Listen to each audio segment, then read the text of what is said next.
अब फसह के पर्व से पहले यीशु यह जानकर कि उसका समय आ पहुंचा है कि वह इस संसार से पिता के पास जाए, जैसे उसने अपने उन लोगों से प्रेम किया जो संसार में थे, वैसे ही उसने अंत तक उनसे प्रेम किया।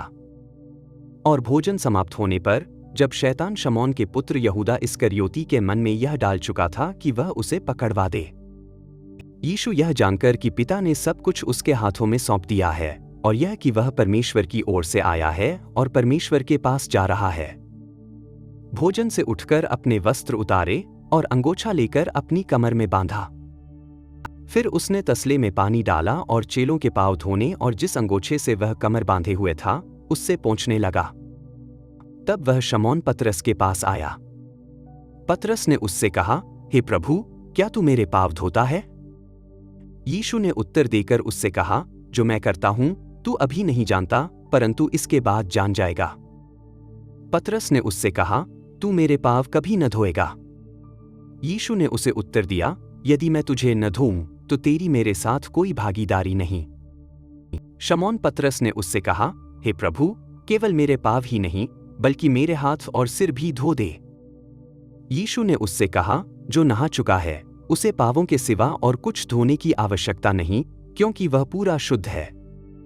और तुम शुद्ध हो, परंतु सब नहीं। क्योंकि वह जानता था कि उसे कौन पकड़वाने वाला है, इसी कारण उसने कहा, तुम सब शुद्ध नहीं हो। जब वह उनके पाँव धो चुका और अपने वस्त्र पहनकर फिर से मेज पर बैठा, तो उसने उनसे कहा, क्या तुम समझते हो कि मैंने तुम्हारे साथ क्या किया है? तुम मुझे गुरु और प्रभु कहते हो और ठीक कहते हो, क्योंकि मैं वही हूं। इसलिए यदि मैंने प्रभु और गुरु होकर तुम्हारे पाँव धोए हैं, तो तुम्हें भी एक दूसरे के पाँव धोने चाहिए।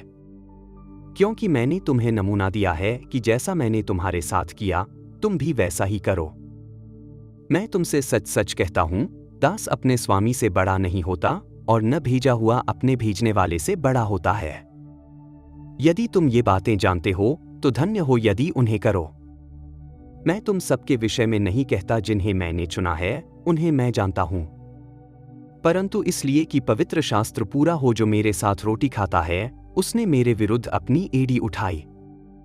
अब से मैं तुम्हें इसके होने से पहले बता देता हूं, ताकि जब यह हो जाए तो तुम विश्वास करो कि मैं वही हूं। मैं तुमसे सच सच कहता हूं, जिसे मैं भेजूं, यदि कोई उसे ग्रहण करे तो वह मुझे ग्रहण करता है, और जो मुझे ग्रहण करता है वह उसे ग्रहण करता है जिसने मुझे भेजा है।